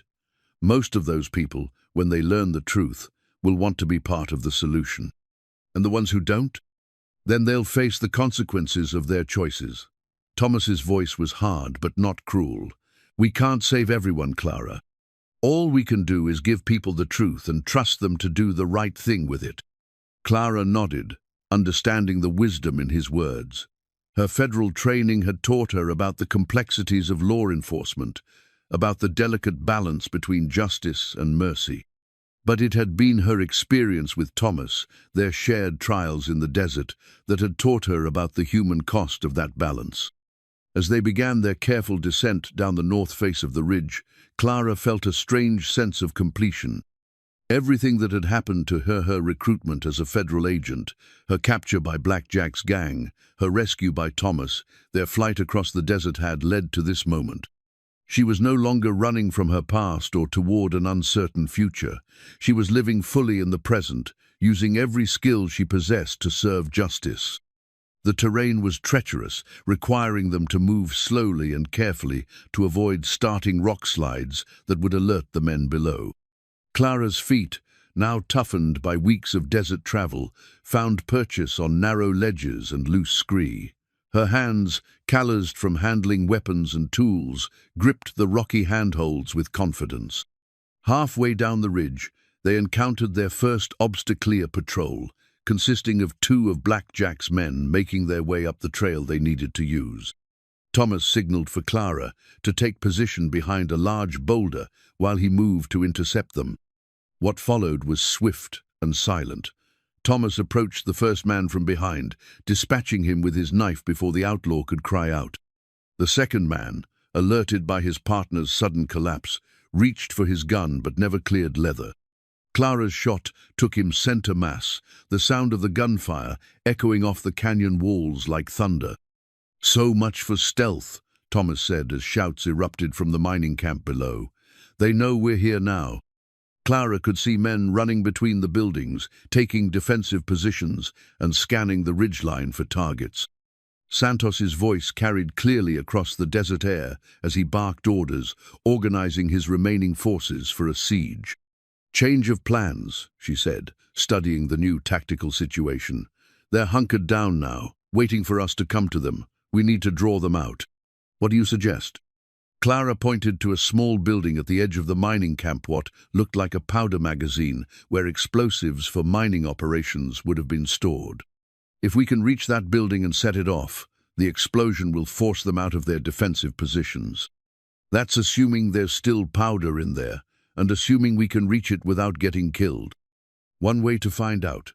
Clara checked her ammunition count and began moving down the ridge again, using the cover of boulders and brush to mask her approach. "Cover me." What followed was the longest 10 minutes of Thomas's life. He watched through his rifle scope as Clara made her way from cover to cover, dodging bullets and returned fire as Black Jack's men tried to pin her down. Her federal training was evident in every movement she advanced, using proper tactics, never exposing herself unnecessarily, always having an escape route planned. When she reached the powder magazine, Clara disappeared inside for what felt like an eternity. Thomas kept up steady covering fire, preventing Santos's men from approaching the building while she worked. Then she reappeared, running hard toward a defensive position about 50 yards away. The explosion, when it came, was spectacular. The powder magazine erupted in a pillar of flame and smoke that could probably be seen for miles. The shockwave shattered windows throughout the mining camp and sent several of Black Jack's men diving for cover. In the confusion that followed, Clara's plan worked perfectly. Santos's defensive positions were compromised, his men scattered and disoriented. It was time for the final phase of their assault. Thomas began his own descent, using the chaos to get closer to the command post, where Santos was trying to regroup his forces. In the distance, he could see the figure they'd identified as Agent Foster moving through the smoke, apparently trying to reach a better position. The real battle was about to begin, and everything they'd fought for, justice for Marshal Hayes, protection for the innocent people of the territory, their own chance at a future together, hung in the balance. Clara had proven herself as both a federal agent and a partner. Now it was time to finish what they'd started. The documents scattered across the makeshift table in the mine superintendent's office told the complete story of Black Jack's conspiracy. Clara pressed her back against the door frame, rifle ready, while Thomas gathered the evidence that would bring down not just an outlaw gang, but an international plot against American territorial sovereignty. "Letters from Heinrich Kruger," Thomas said, stuffing papers into his saddlebag as gunfire erupted outside. "Mining surveys marked with false information. Bills of sale for equipment that was never delivered. And this," he held up a leather portfolio bound with ribbon. "Correspondence with European investors, detailing plans to manipulate railroad development." Clara fired twice at movement near the assay office, driving back one of Santos's men who was trying to flank their position. "How much more do you need?" "This is enough to hang half the territorial government," Thomas replied, securing the portfolio in his vest. "But we still need to get it to federal authorities who can act on it." The explosion of the powder magazine had given them the opening they needed to reach the command post, but it had also alerted every outlaw within miles to their presence. Through the smoke and confusion, Clara could see riders approaching from multiple directions, Blackjack's entire organization converging on Silver Creek for a final confrontation. "There!" Clara pointed toward the mine entrance, where a figure in work clothes was signaling to them with a piece of white cloth. "That has to be Foster." Agent David Foster looked nothing like the mining engineer he was supposed to be. His face was lean and alert, his movements precise and economical, the bearing of a man accustomed to danger. When Thomas and Clara reached his position near the minecart tracks, he was already organizing their next move. "Federal Agent Foster," he said by way of introduction, showing them his commission badge. "I've been maintaining cover here for 3 months, documenting Blackjack's operations. When I saw the explosion, I knew it had to be you." "Agent Martinez," Clara replied, finally able to use her real title. "This is Thomas Whitmore, former Lincoln County Sheriff. We have evidence of the conspiracy between Blackjack's organization and territorial officials." "Good, because we're going to need it." Foster pointed toward the approaching dust clouds. "Blackjack himself is riding with that group from the south. He's bringing at least 20 men, and they're not planning to take prisoners." Thomas counted the approaching riders through his spyglass. 23, maybe 24, plus Santos and the remaining men here in camp. We're outnumbered 8-1. "Then we'd better be 8 times smarter," Clara said, studying the terrain around the mining camp. "Foster, what do you know about the mine tunnels? Are they deep enough to provide cover?" "Deep enough, but they're also a trap if we get cornered down there." Foster led them toward the mine entrance, keeping low to avoid the sporadic gunfire from Santos's remaining men. "However, there's a back entrance about half a mile north, hidden behind a rockfall. If we can reach it, we can move through the tunnels and come up behind Blackjack's main force." Clara liked the plan immediately. Her federal training had emphasized the importance of mobility and surprise in situations where the enemy had numerical superiority. How long would it take to traverse the tunnels? 20 minutes, maybe 30 if we're careful about lighting. But once Blackjack arrives, he'll post guards at both entrances. We need to move now. As they prepared to enter the mine, Clara caught sight of something that made her blood run cold.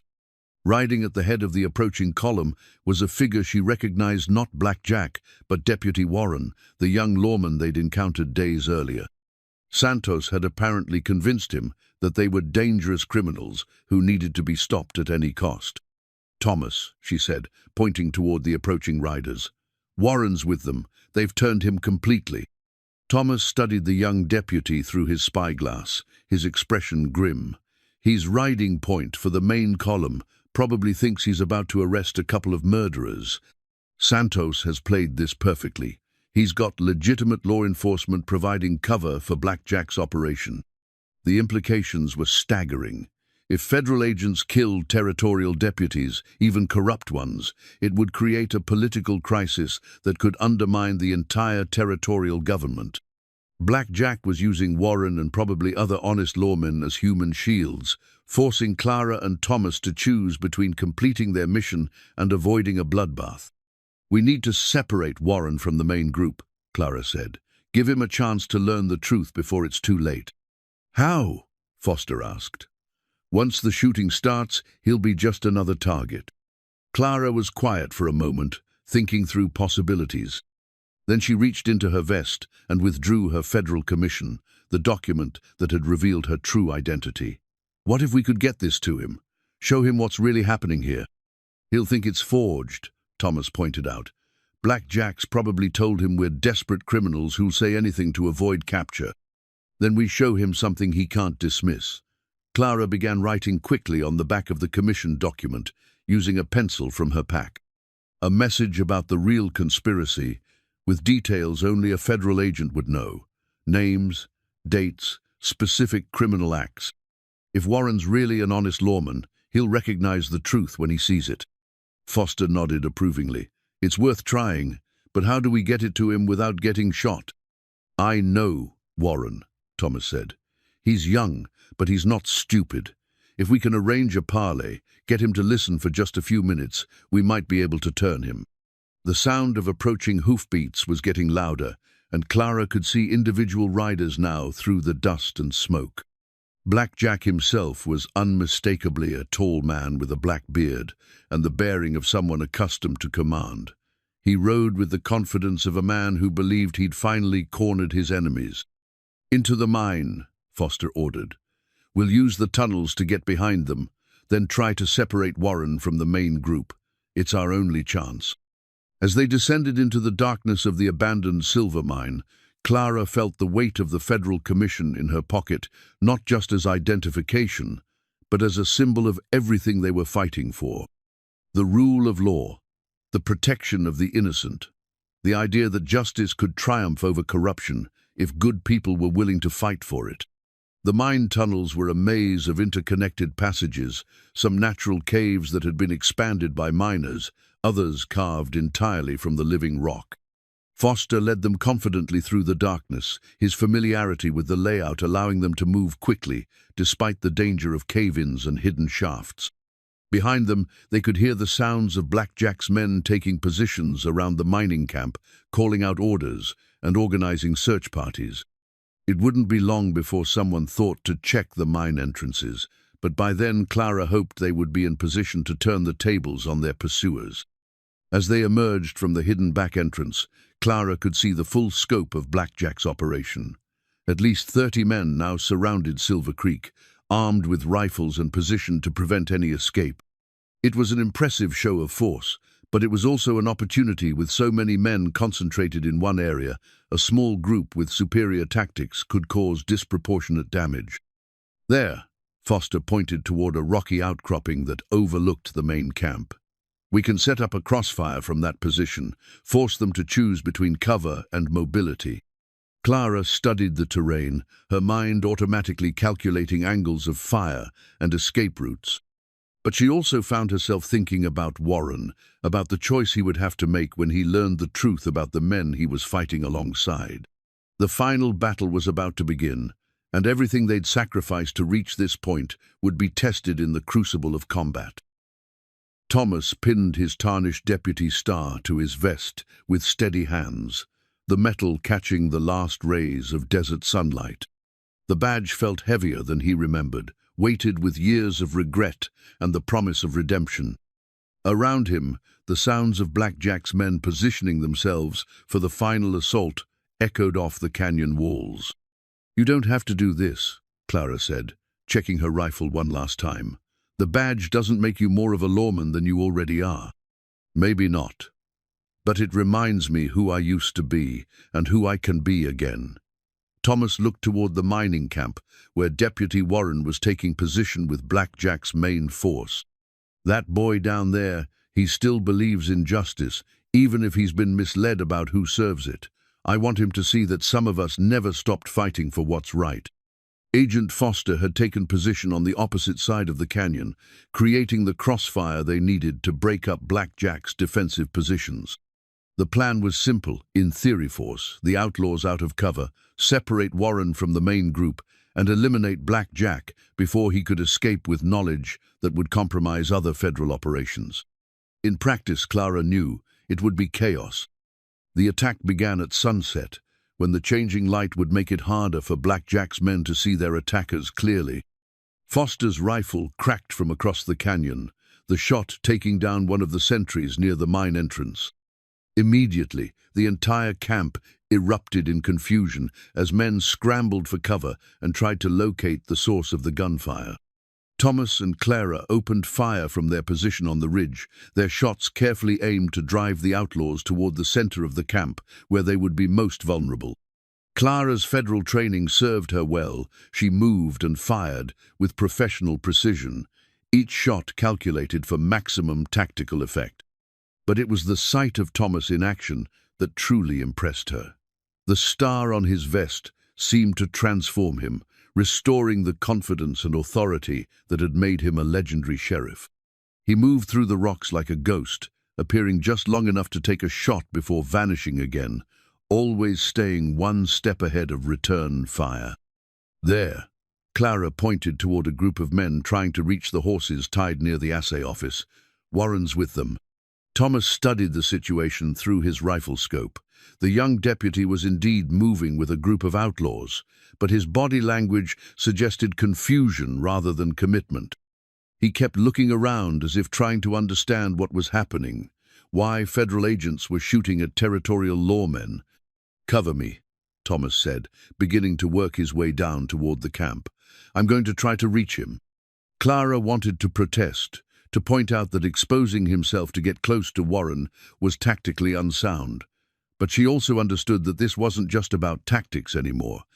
It was about saving a young man's faith in the system he'd sworn to serve. The battle intensified as Thomas made his way toward Warren's position. Santos had organized his remaining men into a defensive line, using the mining equipment as cover while they tried to identify and eliminate the attackers. From their elevated position, Clara could see the desperation in their movements. They knew they were trapped, but they also knew that surrender meant hanging. A bullet whined past Thomas's head as he sprinted between buildings, forcing him to dive behind a pile of mine tailings. Clara immediately shifted her fire to suppress the sniper who had targeted him, her shots chipping stone from the building where the man had taken cover. "Warren!" Thomas called out when he was within earshot of the deputy. "Deputy Warren, this is Sheriff Thomas Whitmore. I need to talk to you." The young lawman looked confused, his rifle wavering as he tried to process this unexpected development. "You're supposed to be dead. Santos said you were killed resisting arrest." "Santos lied to you, son, just like he's been lying about everything else." Thomas raised his hands to show he wasn't aiming his weapon. "I'm going to throw you something. Read it, and then decide who you want to fight for." The federal commission wrapped around a stone landed at Warren's feet. As he unwrapped it and began reading Clara's hastily written explanation of the conspiracy, his expression changed from confusion to shock to anger. "This can't be right," Warren said, but his voice lacked conviction. "Mr. Santos said you murdered a federal marshal." "Agent Martinez is a federal marshal," Thomas replied. "She witnessed Black Jack murder Marshal Hayes, and Santos has been hunting her ever since to keep her quiet." Warren looked around at the men he'd been fighting alongside, seeing them clearly for the first time. Their movements, their weapons, their casual brutality toward the local population, none of it matched the behavior of legitimate lawmen pursuing justice. The moment of Warren's realization was interrupted by a new development that changed everything. Black Jack himself emerged from the mine superintendent's office, and in his grip was a figure that made Clara's blood run cold. Rosa Chavez, the woman who had given her the wooden cross, the mother who had risked her family's safety to help them. "Enough!" Black Jack's voice carried clearly across the mining camp. "I know you're up there, Martinez. Come down and surrender, or this woman dies." Clara could see Rosa's terrified face, could see the knife Black Jack held to her throat. Behind them, two more outlaws emerged from the building, dragging Rosa's husband and children. The family that had shown them kindness was now being used as human shields in Black Jack's desperate gambit. "How did they?" Clara began, then stopped as she realized the terrible truth. Black Jack's men had ridden to the settlement of San Miguel, had taken Rosa's family hostage to use against them. The consequences of their actions had fallen on innocent people, just as Thomas had warned. "You have 1 minute to show yourself," Blackjack called out. Then I start killing them one by one, starting with the children. Clara felt the world narrow to a single point of focus. All her federal training, all her newfound skills with weapons and tactics meant nothing if she couldn't protect the people who had helped her. She began to rise from her position, ready to surrender herself to save Rosa's family. Thomas's hand on her arm stopped her. "Wait," he said quietly. "Look at Warren." The young deputy had made his choice. Instead of continuing to fight alongside Blackjack's men, he was moving carefully toward a position where he could get a clear shot at the outlaw leader. His face was set with the determined expression of a man who had finally understood the difference between law and justice. "On my signal," Thomas whispered, "Warren will take the shot at Blackjack. Foster will hit the men holding the family. You and I eliminate any remaining threats." Clara nodded, understanding the plan. It was risky, requiring split-second timing and perfect execution, but it was their only chance to save Rosa's family and complete their mission. The signal came in the form of Thomas's voice, calling out across the canyon with the authority of a man who had never stopped being a sheriff. "Warren now." The young deputy's shot was perfect, taking Blackjack center mass and dropping him instantly. Foster's rifle spoke twice from across the canyon, eliminating the men who held Rosa's family. Clara and Thomas emerged from cover, their weapons trained on the remaining outlaws, who were now leaderless and confused. "Drop your weapons," Thomas commanded, his badge glinting in the firelight. "This is over."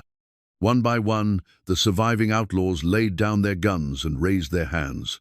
Santos, wounded but alive, glared at them with hatred but offered no further resistance.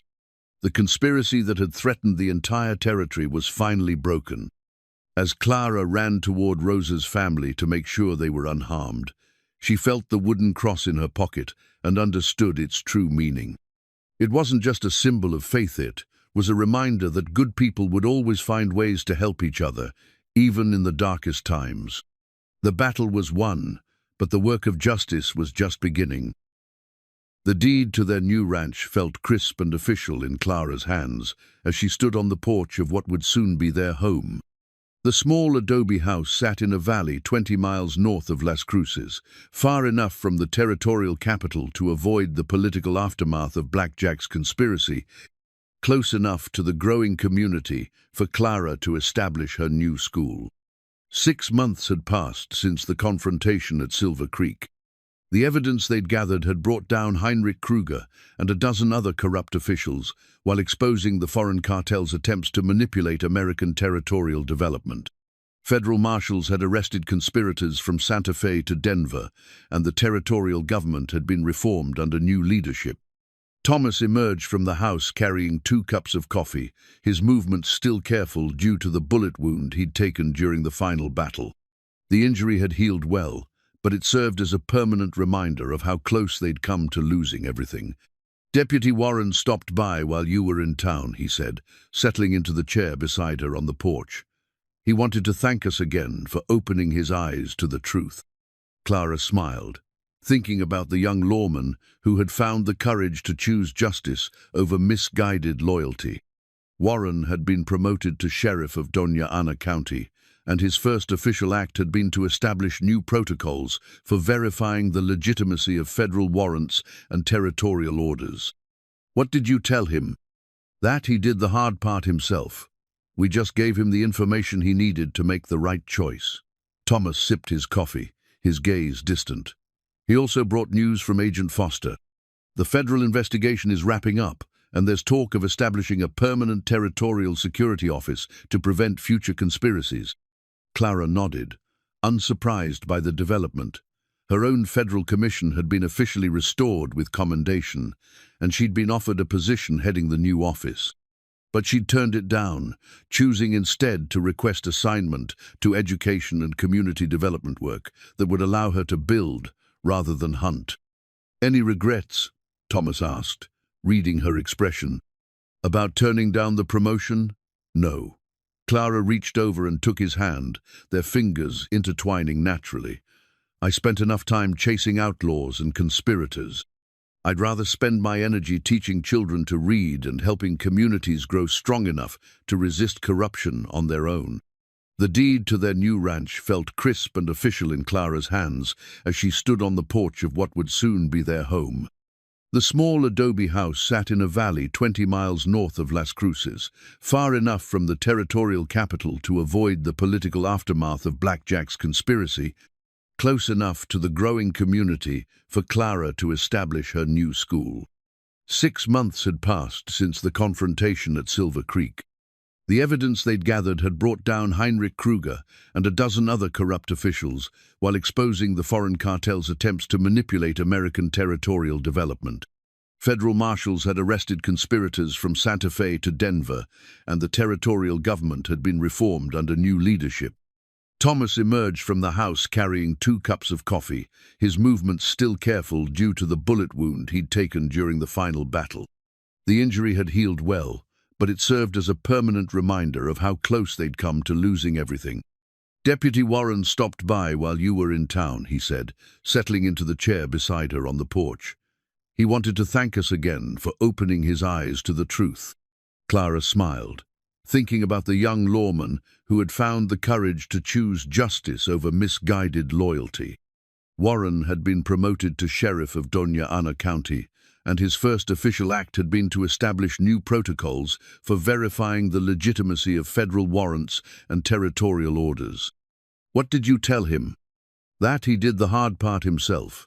We just gave him the information he needed to make the right choice."